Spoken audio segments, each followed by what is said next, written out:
ብዙዎቻችን ጌታችን መድኃኒታችን ኢየሱስ ክርስቶስ የተሰቀለበት ቦታ ቀራንዮ እንደሚባል እናውቃለን። ትርጉሙም የራስ ቅል ስፍራ ማለት ነው። ለምን የራስ ቅል ስፍራ ተባለ ብላችሁ ጠይቃችሁ ታውቃላችሁ? ከዚህ ስም በስተጀርባ ያለውን የሰው ልጅ አወዳደቅንና አነሳስን የሚያገናኝ አንድ ታላቅና አስገራሚ ምስጢር ተቀብሯል። ዛሬ ወደ ቀራንዮ ስር እንወርዳለን። ወደ መጀመሪያው የሰው መቃብር። በቀድሞ ዘመን አይሁድ ይህንን ቦታ ጎልጎታ ይሉታል። ትርጉሙም በላቲን ካልቫሪ፣ በአማርኛ ደግሞ ቀራንዮ ወይንም የራስ ቅል ስፍራ ማለት ነው። ብዙዎች ይህንን ስያሜ የተሰጠው ቦታው የራስ ቅል ስለሚመስል ወይንም የሟቾች አጥንት ስለሚጣልበት እንደሆነ ያስባሉ። ነገር ግን የቤተ ክርስቲያን ጥንታዊ ድርሳናትና የታሪክ ምሁራን ሌላ ትልቅ ምስጢር እንዳለው ይነግሩናል። ይኸውም የመጀመሪያው ሰው አዳም የራስ ቅሉ የተቀበረው በትክክልም በዚህ ስፍራ ነው። ትውፊቱም እንደሚነግረን አዳም ሲሞት የተቀበረው በኤደን ገነት አቅራቢያ ነበር። ነገር ግን የጥፋት ውሃ በመጣ ጊዜ ኖህ የአዳምን አጥንት ወደ መርከቡ አስገብቶት ነበር። ከጥፋት ውሃም በኋላ የኖህ ልጅ ሴም የአዳምን ራስ ቅል ወስዶ በምድር መሃል በሚባለውና በኋላም ቀራንዮ ተብሎ በሚጠራው ስፍራ እንደቀበረው ይናገራል። ይህም ቦታ የሰው ልጅ ሁሉ አባት የሆነው የአዳምና የሰው ልጅ ሁሉ አዳኝ ክርስቶስ የሚገናኙበት መድረክ እንዲሆን በእግዚአብሔር ጥበብ የተመረጠ ስፍራ ነበረ። ማቴዎስ ወንጌል ምዕራፍ 27 ላይ ምድርም ተናወጠች፣ አለቶችም ተሰነጠቁ ይላል። ይህ ዝም ብሎ የተፈጥሮ ክስተት አልነበረም።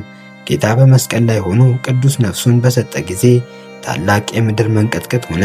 በዚያም ቅስፈት ከመስቀሉ ስር ያለው አለት እስከታች ድረስ ተሰነጠቀ። ከጌታ ጎንም የፈሰሰው ሕያው ደምና ውሃ በዚያ ስንጥቅ ውስጥ አልፎ በቀጥታ ከስር ወደ ተቀበረው የአዳም የራስ ቅል ውስጥ ወረደ። ይህ ክስተት ታላቅ ትርጉም አለው። መጽሐፍ ቅዱስ በአዳም ሁሉ ይሞታሉና እንዲሁም ደግሞ በክርስቶስ ሁሉም ሕያው ይሆናሉ እንዳለ የመጀመሪያው አዳም በበላው ዕፀ በለስ ምክንያት ሞትን አመጣ። የኋለኛው አዳም ክርስቶስ ደግሞ በዕፀ መስቀል ላይ በፈሰሰው ደሙ ያንን ሞት አጠፋው። የክርስቶስ ደም በአዳም የራስ ቅል ላይ መፍሰሱ የቀድሞውን በደል መታጠቡንና የሰውን ልጅ ከሞት ወደ ሕይወት መሻገሩን የሚያበስር ሰማያዊ ማኅተም ነበር። ዛሬም ድረስ በኢየሩሳሌም የሚገኘው የጌታ መቃብር ቤተ ክርስቲያን ውስጥ የአዳም ቤተ መቅደስ የሚባልም ክፍል አለ። እዚያም ያ የተሰነጠቀው አለት እስከ ዛሬ ድረስ ለምስክርነት ይታያል። ቀራንዮ የራስ ቅል ስፍራ ብቻ አይደለም፣ የሰው ልጅ ተስፋ የታደሰበት፣ ሞት የተሸነፈበትና የፍቅር ደም የፈሰሰበት የድህነታችን ማዕከል ነው።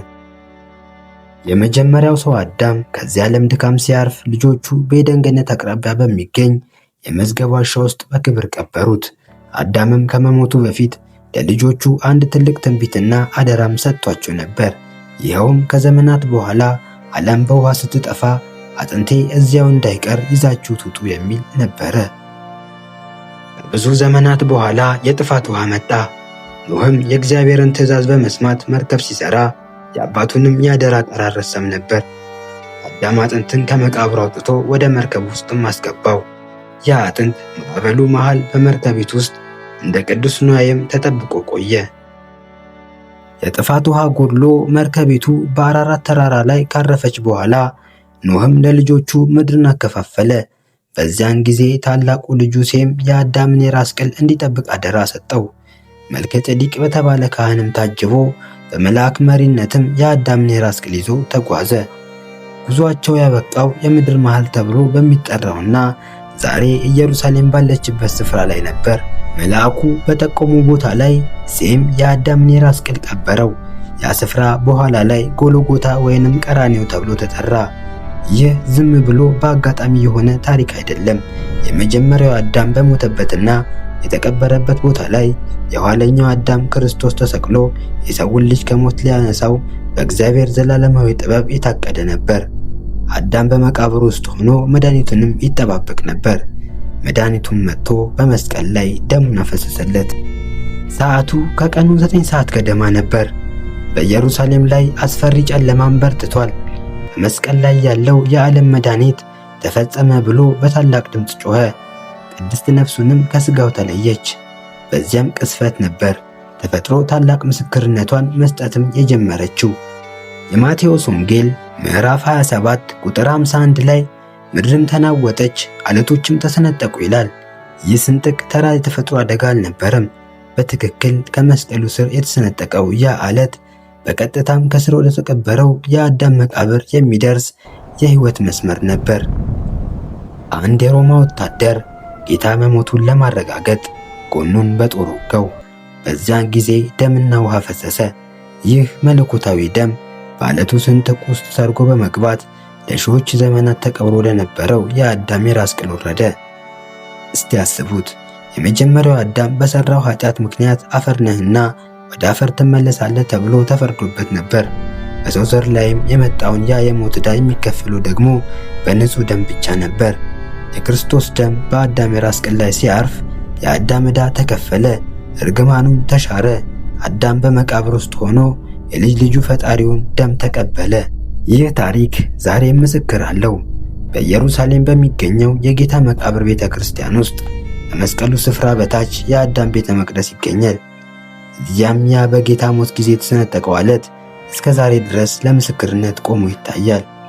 ይህ ስንጥቅ የእግዚአብሔር ፍቅርን ወደ ጥልቁ የሰው ልጅ ውድቀት የወረደበት ድልድይ ነው። ጌታችን በመስቀል ላይ በነበረበት በዚያ ሰዓት የተከናወኑት ተአምራት በኢየሩሳሌም አድማስ ብቻ የተገደቡ አልነበሩም። በቀትር ሰዓት ፀሐይ ብርሃኗን ሰወረች፣ ጨረቃም ደም መሰለች። ይህ ድንገተኛና ያልተለመደ ክስተት በወቅቱ በነበሩት የሥነ ከዋክብት ተመራማሪዎችና ፈላስፎች ዘንድም ታላቅ ድንጋጤን ፈጥሮ ነበር።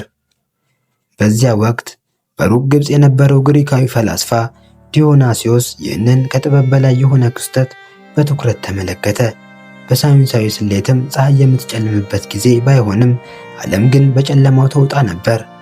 ዲዮናስዮስም ሁኔታውን ሲመረምር እንዲህ ብሎ ጮኸ፣ ወይ የዓለም ፈጣሪ መከራን እየተቀበለ ነው ወይም ደግሞ ዓለም እያለፈች ነው አለ።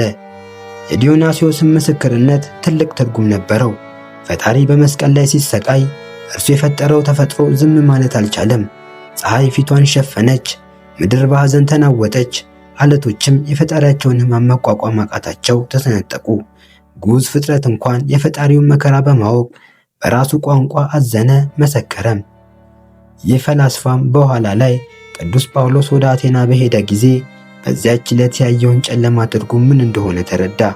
ያ ያየውም ተአምር ላልታወቀ አምላክ ለተሰቀለው ለኢየሱስ ክርስቶስ መሆኑን አምኖ ክርስቲያን ሆነ። ተፈጥሮም የሰጠችው ምስክርነት አንድን ፈላስፋ ወደ እውነት መራው። የስቅለቱ ታሪክ የመከራ ብቻ ሳይሆን የድል፣ የይቅርታና የታላቅ ምስጢራት ታሪክ ነው። እነዚህን ታሪኮች የእምነታችንን ጥልቀትና የፈጣሪን ፍቅር ይበልጥ እንድንረዳ ያደርጉናል። እስከ ቪዲዮ ፍጻሜ ለተከታተላችሁን ክብረት ይስጥልን። ይህን ቻናል ሰብስክራይብ ማድረጋችሁን ደግሞ እንዳትረሱ። መልካም በዓል ይሁንላችሁ። ሰላም ቆዩን።